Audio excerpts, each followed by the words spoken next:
Hello, welcome to Dialogue. I'm Pandong in Beijing. Since 2008, the China-EU Culture Dialogue has been held annually. It brings together intellectuals, cultural practitioners, and policymakers from China and Europe to strengthen cultural cooperation and develop people-to-people relations. This year, the dialogue is being held in Greece, and in attendance will be senior Chinese Communist Party official Liu Yunshan. So, what are cultural exchanges between China and Europe like at the present time? Will the Belt and Road Initiative reinvigorate the interaction between Western and Eastern civilizations? To talk about these and more, I'm joined in the studio by Mr. Feng Zhongping, Vice President of the China Institute of Contemporary International Relations, and Mr. Michele Geraci, Head of the China Economic Policy Program at Nottingham University Business School in China. We will also talk to Mr. Fraser Cameron, Director of the EU Asia Centre in Brussels. But before we get started, let's take a look at this background report. The 8th China-EU Culture Dialogue is being hosted by Greece this year. The dialogue first originated in 2008 in Beijing, with an overall objective to extend the existing cultural relations and the bilateral exchange activities into a long-term cultural dialogue between China and Europe. Since then, China and multiple EU countries have held Culture Year events successfully. There were China-France-China Culture Years from 2003 to 2005, a China-Italy Culture Year in 2006, a China-Germany Culture Year in 2012, a China-UK Culture Year in 2015. Cultural trade constitutes an important part of the overall trading between both sides. Cooperation can be found in art, literature, education, technology and youth exchange to promote mutual understanding and reach common development and prosperity. During the China-UK Culture Year, Nick Marchant, the art director of the British Council in China, said in an interview that next generation would be key words for the events ahead. To get more young people engaged in art activities, digitalization of the events is an important mission.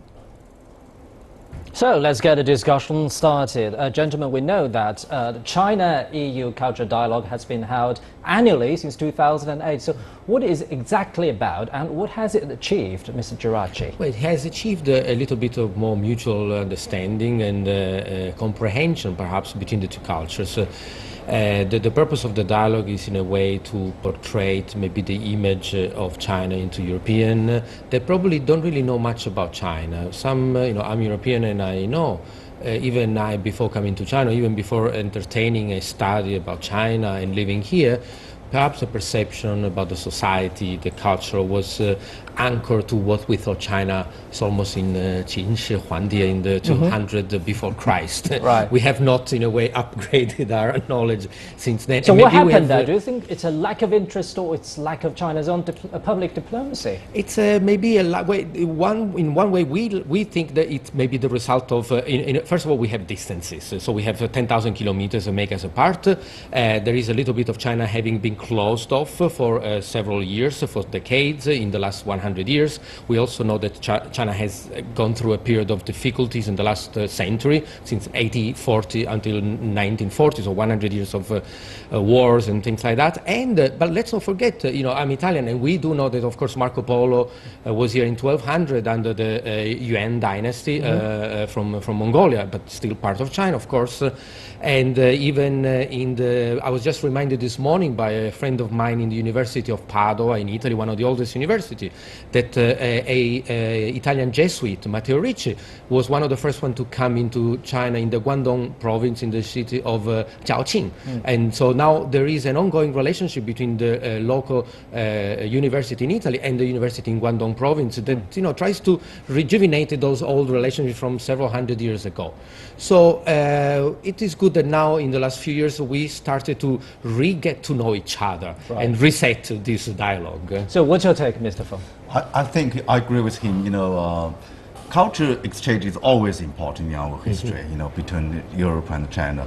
But in past 2 or 3 decades, China, Europe, especially China, focused too much very much on the trade, commercial activities, with Europe. Naturally, we have good reasons for that.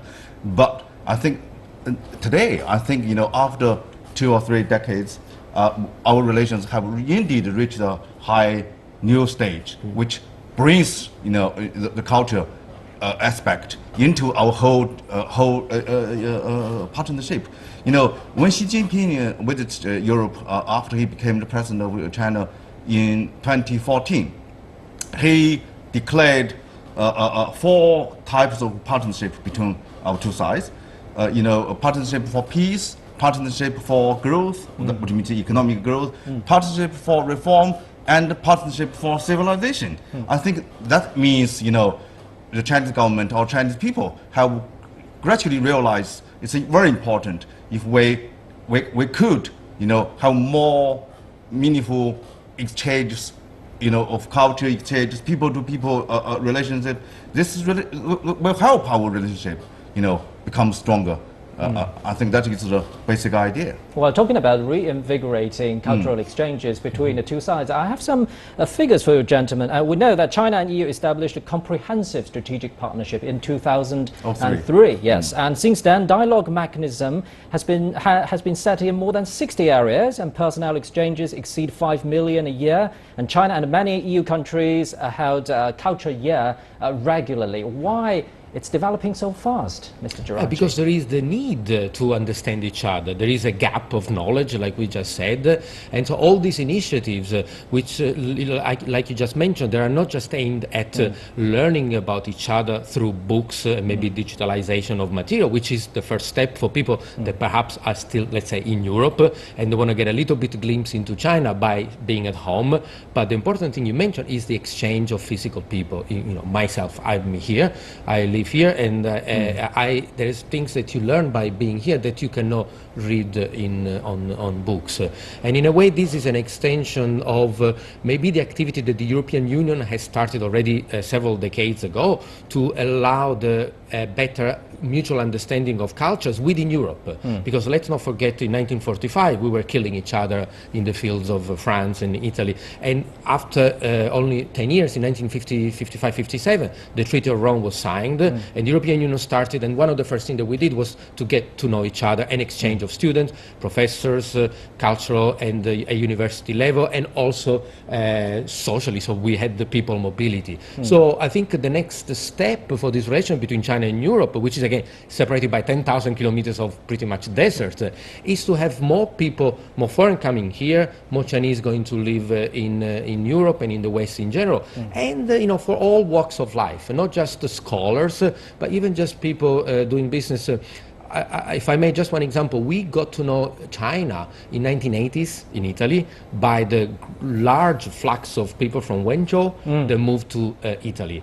In Italy, pretty much every Chinese who lives there comes from Wenzhou, and in fact from one part of Wenzhou, 500,000 more or less. No one knows exactly, but 500,000 people, Chinese living in Italy, they all come from Wenzhou. So the first people, you know, I have a friend of mine who lived in Florence, where there was a textile industry of Wenzhounese, and he learned the language. He came to China and he realized he hadn't learned Putonghua, Mandarin. He had learned Wenzhouhua. So when he came here, he couldn't understand anything when he was outside of Wenzhou.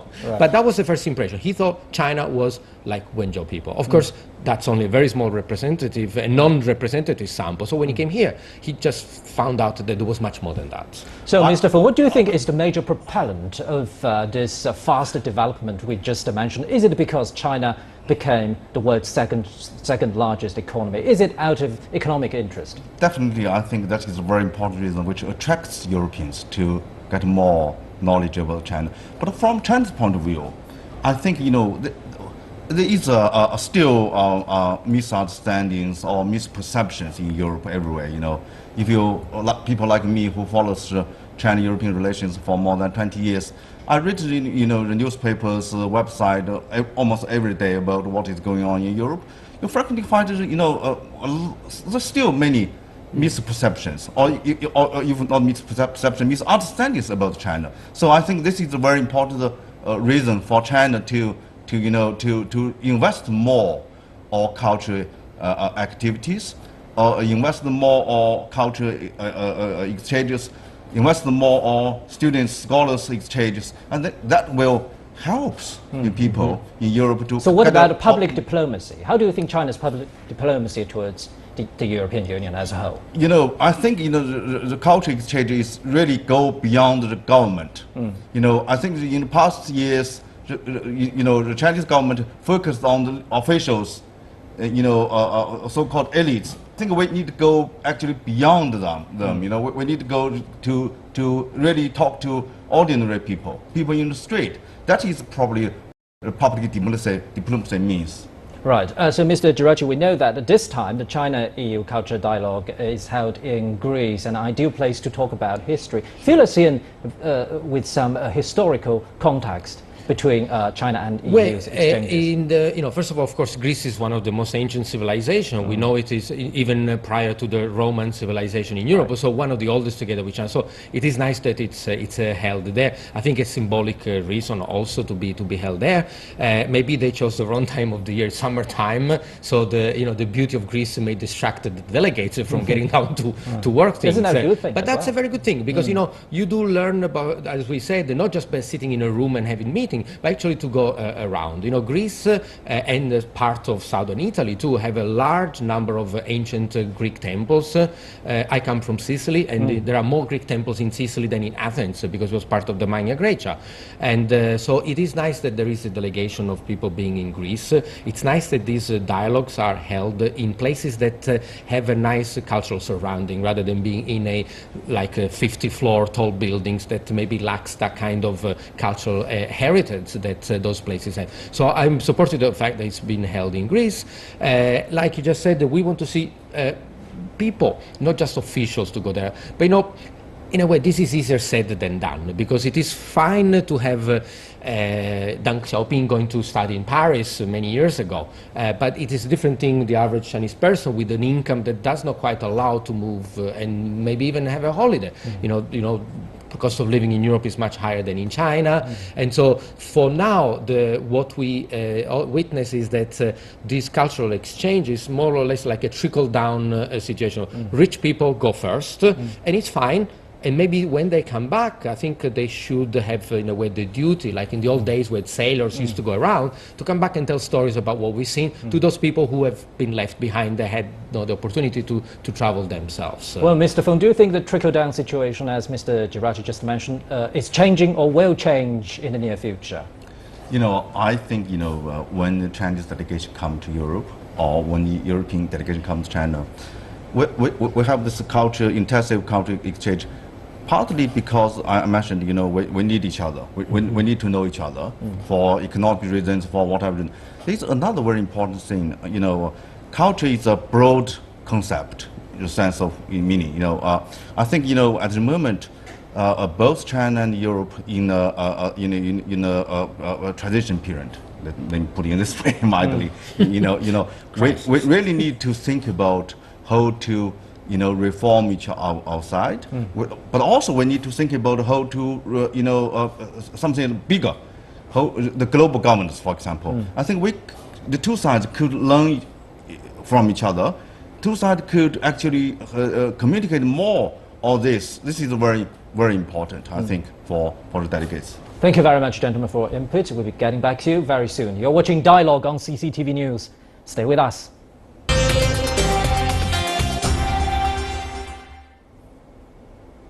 Welcome back. Let's continue this discussion on China-EU cultural exchanges. Gentlemen, we know that China is promoting the grand design of Belt and Road initiative proposed by President Xi Jinping. It's reconnecting two continents, maybe reconnecting the whole world in a win-win way. So how do you think cultural exchanges fit in this grand design, Mr. Geraci?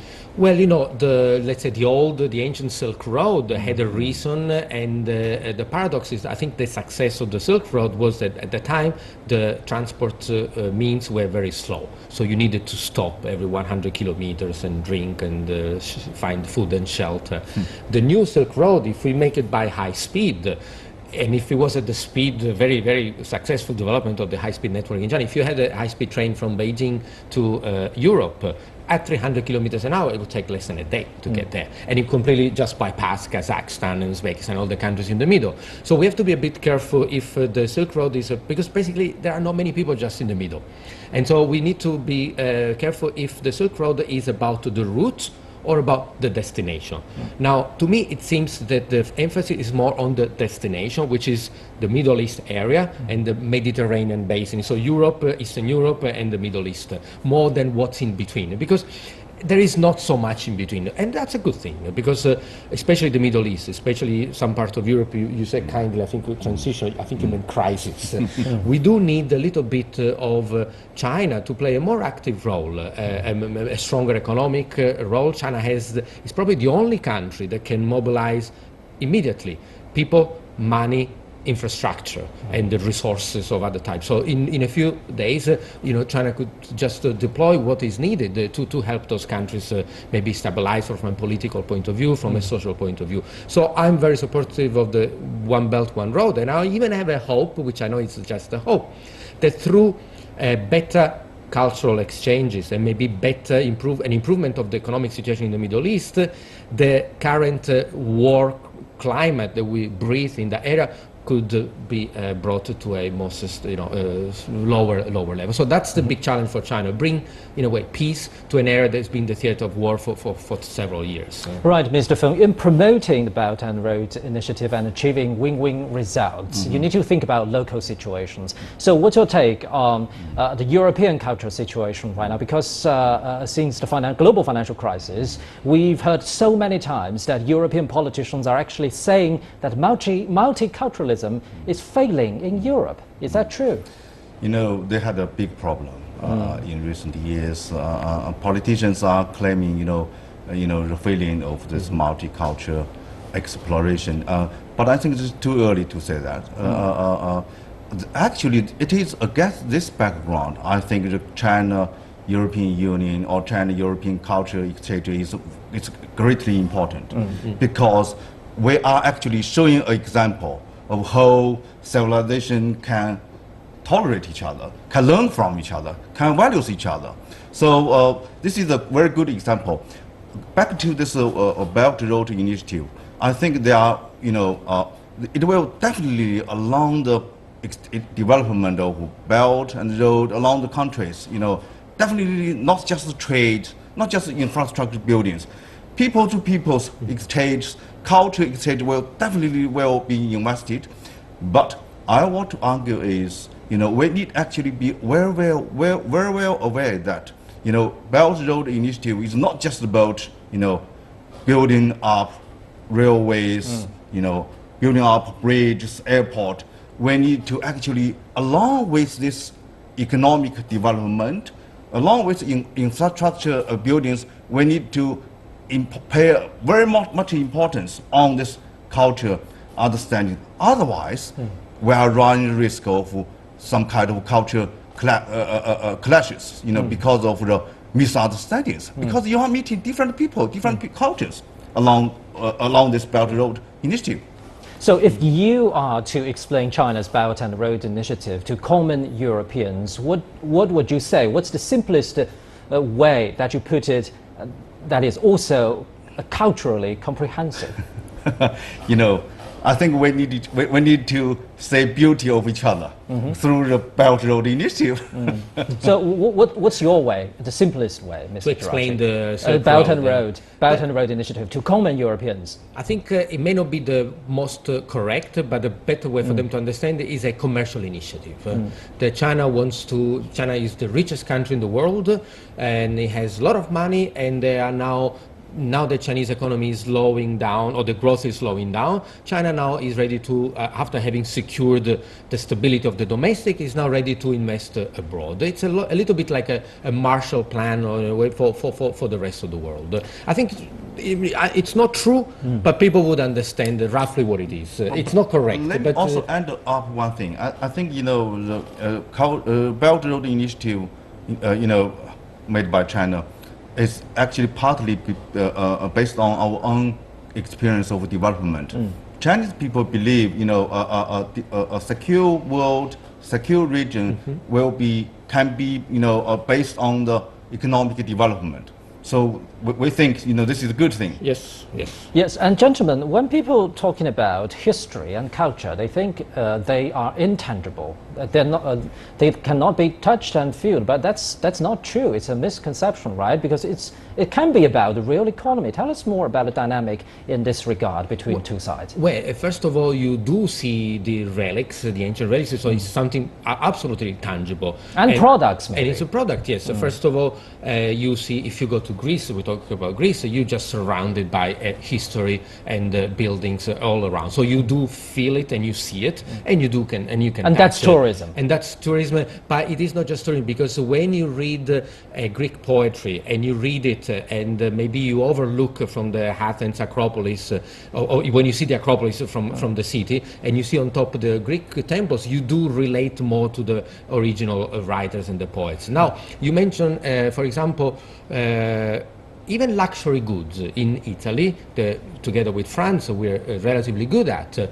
We do try to combine modern technology with tradition, and try to, through this high-end product, maybe not available to everyone, but still we try to portray and to, in a way, carry on the tradition into this new product, which is relatively modern, new technology, and we can do this in other areas. So it's a combination of tradition and technology that makes it successful for those more intangible things to be actually delivered to the wider audience. And Mr. Feng, how would you evaluate the status quo of China-EU cultural exchanges and relations in economic terms? I think tourist is definitely the one thing. Secondly, education exchange. You are teaching in Nottingham University in China. That is actually part of this culture exchange. There are more and more Chinese students in UK, for example. In many universities. 20 years ago, when I was in UK, there were very few Chinese students actually at that time, especially like me, majored in history. Sure. A lot of us learning, natural sciences, engineering, or management. But today, the culture exchange covers a lot of things, but also healthy, youth exchange, tourism. So I think this is you can define this as a part of commercial, but not just that. I think it's more than that. So what does that mean for the future relationship between the two sides? Do you think future leaders will even be coming out from this group of young people? In the future, we need leaders who really have a global, world views, who knows, outside the world, who knows his own country, definitely as well. But so I think this culture exchange will definitely invest for the future. And if I may, talking about the school, we teach in the university, so I see... You have first-hand experience. I have first-hand experience, and it's very good that we do that. We have a group of, for example, Italian Association of Italian Professors that teach around China, and we do try to exchange views. So what's the with typical makeup of your classroom? My class is in Nottingham is about 80-90% Chinese, and about 10-15% foreigner from. Are they keen to know countries. European culture? No, because that's what we need to do more. It's good that we do this at university, but we need to do more, and we need to do this in high school. So we need to take children who are 13 years old, 12 years old, both in Europe and in China, and teach them that there are, writers from each other places. Geography, very important. It's always like overlooked as is, yes, I just look at the map. No, it's important to know where things are. Just the rivers, the mountains, the name of the old philosopher, and start to read about each other's work. Now, I think this is a defect that both China and the West have. When I was in high school in Italy, I knew nothing about Chinese culture. I didn't know the name of a single Chinese author, or other than Beijing, Shanghai, I didn't know the name of cities. And I'm sure it is the same for Chinese students. Now, when they arrive at university, 17 years old, it's a little bit too late. They come to university to learn something that will make them money. They have no time to philosophize about culture. So we need to, I don't know if this is in the agenda of the Greek in the Heraclion meeting today, but they should be programs targeted at younger pupils at primary school or even earlier, little bit when they have time and they have the luxury not to worry about money, and they have the time, and probably the only time in life that they have those 10 years, from 10 to 20 years old, to dedicate themselves to things that are not just, I teach finance, but let them do the cultural stuff maybe when they're younger, so they come readier, more prepared when they're at the university. So, Mr. Fong, talking about a stable and sustainable future, you need to think about the status quo. Earlier you mentioned some worrying elements in Europe right now, like the rise of nationalism, populism, and trade protectionism, and the failure of multiculturalism. So, do you think all these elements will have repercussions on Europe's outbound exchanges? Definitely, that's something that worries. And how to manage it? I think we definitely need to. Firstly, I think economic recovery is a must, but that's not enough. I think we need to have encourage more politicians to think about not just natural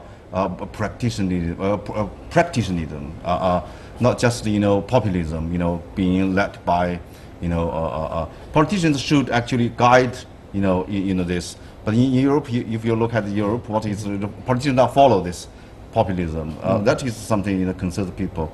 I think that China should through this culture dialogue to set some kind of signals. Exchanges. Is very important for today's world.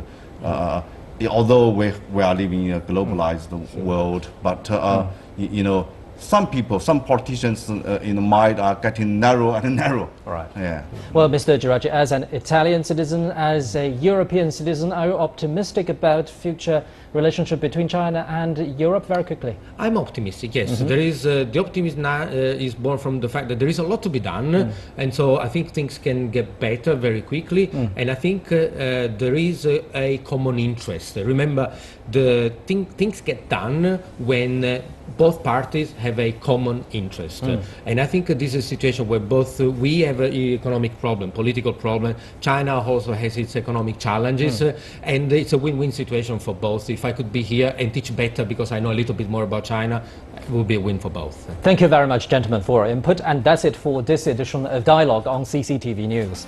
Bye-bye.